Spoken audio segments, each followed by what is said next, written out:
Shalom. I want to start off by giving all praise, glory, and honor to Yahweh, Bahashem Yahweh Shai, Bahashem Rakakwadash.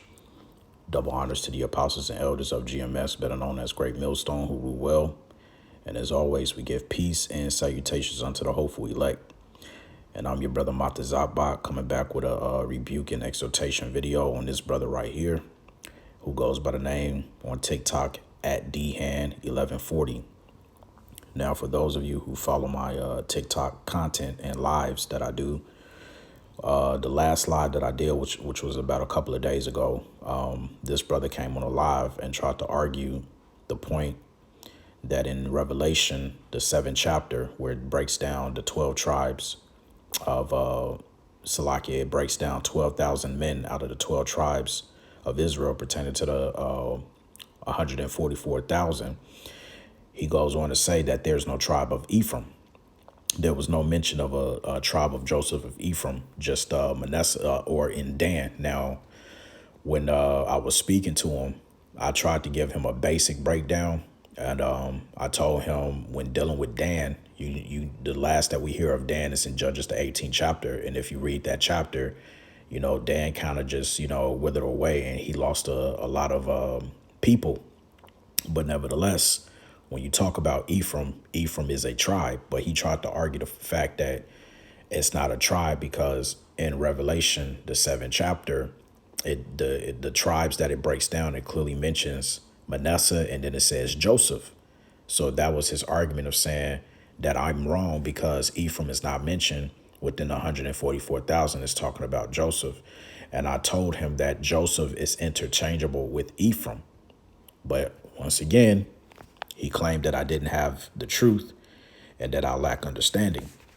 Okay, so basically he's bearing false witness because if he would have did his research, which let's go to Revelation, the 7th chapter, and I'm going to break it down because I actually didn't break it down all the way to him doing a live as I had, other people on there that I was trying to get through their questions, but I got time today. So Revelation 7, and we're going to read from verse 4. And I heard the number of them which were sealed, and there were sealed 144,000 of all tribes of the children of Israel. Of the tribe of Judah were sealed 12,000. Of the tribe of Reuben were sealed 12,000. Of the tribe of Gad were sealed 12,000. Of the tribe of Asher were sealed 12,000. Of the tribe of Nephthalim were sealed 12,000. Of the tribe of Manasseh were sealed 12,000. Of the tribe of Simeon were sealed 12,000. Of the tribe of Levi were sealed 12,000. Of the tribe of Issachar were sealed 12,000.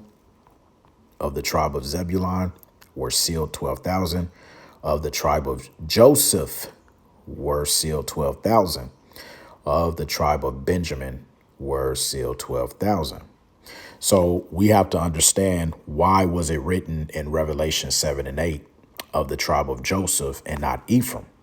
Well, let's first prove that Ephraim was indeed a tribe. Let's get Genesis, the 48th chapter. All right. And start at verse 13. And Joseph took them both, Ephraim in his right hand toward Israel's left hand, and Manasseh in his left hand toward Israel's right hand, and brought them near unto him. And Israel stretched out his right hand and laid it upon Ephraim's head, who was the younger. All right. So in this case, Ephraim was the younger son and Manasseh was the eldest son. And lifted Salakia in his left hand upon Manasseh's head, guiding his hands witly. For Manasseh was the firstborn. Drop down to verse 17. And when Joseph saw that his father laid his right hand upon the head of Ephraim, it displeased him. And he held up his father's hand to remove it from Ephraim's head unto Manasseh's head. And Joseph said unto his father, Not so, my father, for this is the firstborn. Put thy right hand upon his head. And his father refused and said, I know it, my son, I know it. He also shall become a people, and he also shall be great. But truly is your younger brother shall be greater than he, and his seed shall become a multitude of nations. You see that? A multitude of nations. All right. Just off Ephraim's tribe, a multitude of nations. I want y'all to think about that for a minute. Verse 20.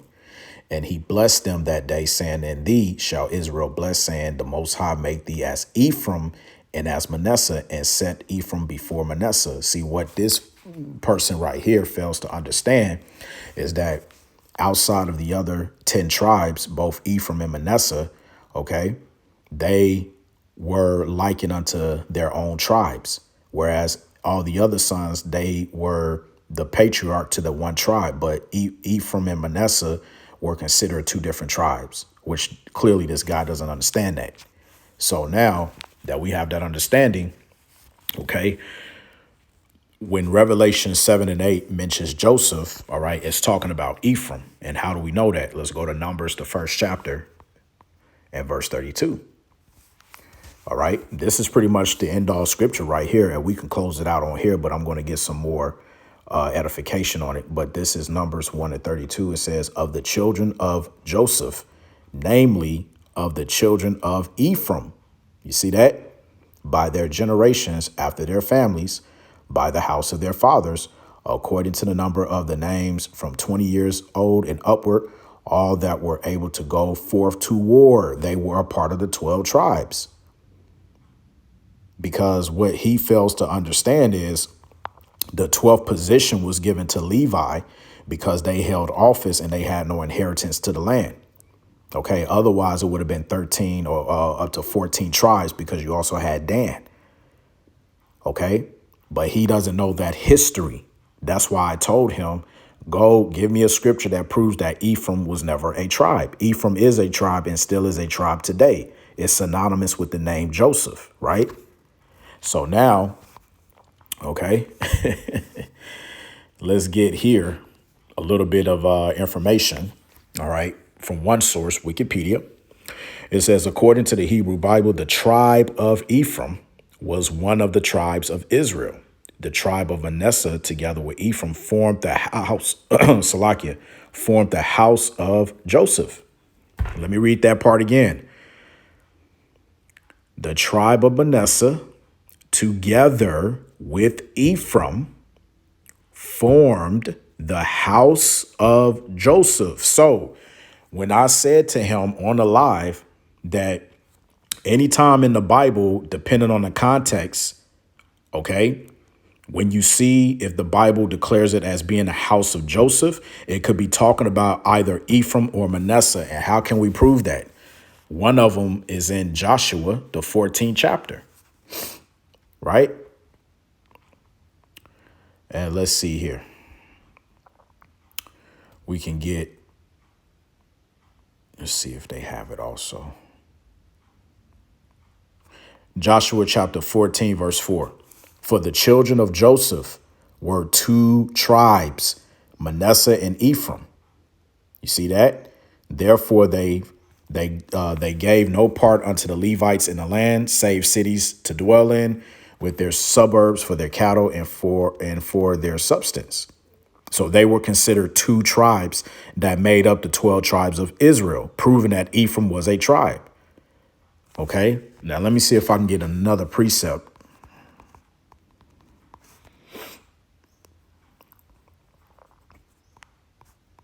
All right.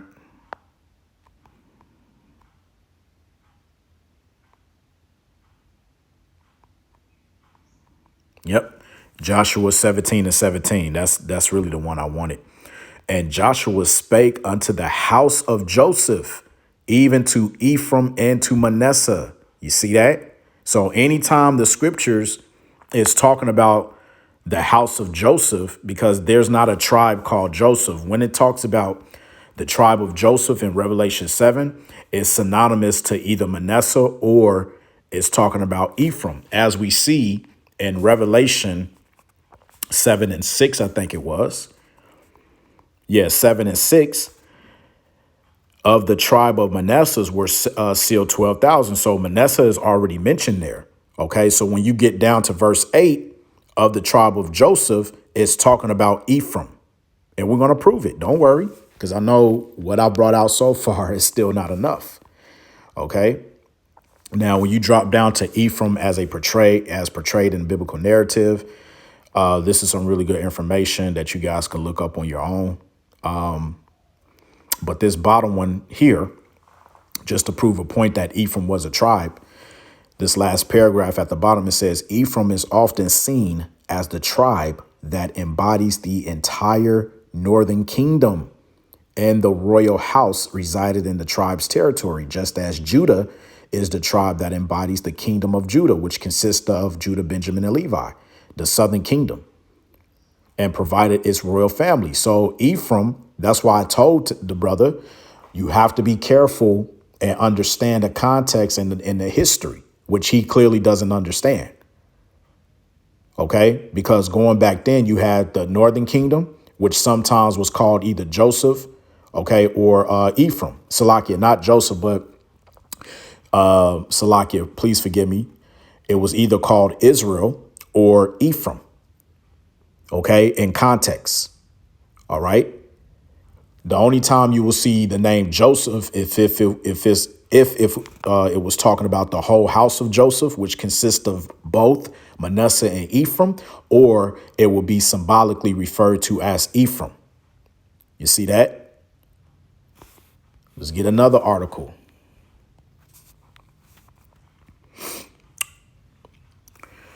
It says here, there are instances, however, that the Bible does refer to a tribe of Joseph. Okay. And they give here Numbers 36:5. And Moses commanded the people of Israel according to the word of the Lord, saying, the tribe of the people of Joseph is right. As well as Numbers 13:11 and Revelation 7:8, which is what that guy quoted in my live. But what does it say here? However, when the tribe of Joseph is mentioned, it appears that they are referring to either the tribe of Ephraim or Manasseh, or to the house of Joseph, which we read in Wikipedia, which included Ephraim and Manasseh. When Jacob directed his prophecy toward each of his sons, he gave Joseph one of the longest double portion. All right. So now we're going to grab out of the Bible commentary of Revelation 7:8 and see what the scholars have to say. Okay. It says Joseph is mentioned and also Manasseh. The matter of fact was that Joseph had two sons, Ephraim and Manasseh, Genesis 48:1, and that these two sons gave name to two of the tribes of Ephraim and Manasseh. There was, properly speaking, no tribe of the name of Joseph. Okay. In Numbers 13, the name Levi is omitted, as it usually is, because that tribe had no inheritance in the division of the land, which I stated earlier. And in order that the number 12 might be complete, Ephraim and Joseph are mentioned as two tribes, because the names Ephraim and Manasseh together are symbolically, they're symbolic to Joseph. All right. So anytime you, like I said earlier, you read in context where it says the house of Joseph, okay, it's either talking about Ephraim or Manasseh, or it could be talking about both of them, depending on the context, right? So it goes on to say, Ephraim and Joseph are mentioned as two tribes, Numbers 13:8, 13:11, and 13:11. In Numbers 13:11, the writer states expressly that by the tribe Joseph, he meant Manasseh of the tribe of Joseph, namely of the tribe of Manasseh, etc. From this, it would seem that as Manasseh was the oldest, Genesis 48:14, the name Joseph was sometimes given to that tribe. As Ephraim, however, became the largest tribe, and as Jacob in blessings, the two sons of Joseph, Genesis 48:14, laid his right hand on Ephraim and pronounced a special blessing on him, Genesis 48:19-20. It was seen not improbable that when not particularly designated, the name Joseph was given to that tribe, as it is evidently in this place. Possibly the name Joseph may have been a general name, which was occasionally applied to either of these tribes.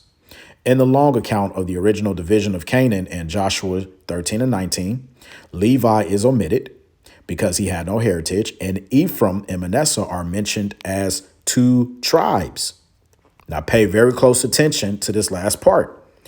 The name Joseph in the passage before us in Revelation 7 and 8 is doubtless designed, as remarked above, to refer to Ephraim.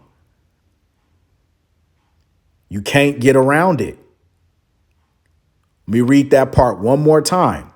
The name Joseph in the passage before us, Revelation 7 and 8, is doubtless designed, as remarked above, to refer to Ephraim. In other words, when we read Revelation 7 and 8, where it says of the tribe of Joseph, it's referring to Ephraim. So that's a cut. So, that's all that needs to be said on that. All right. This brother right here has no understanding. So Lord's will, this lesson was edifying. On to the next time. Shalom.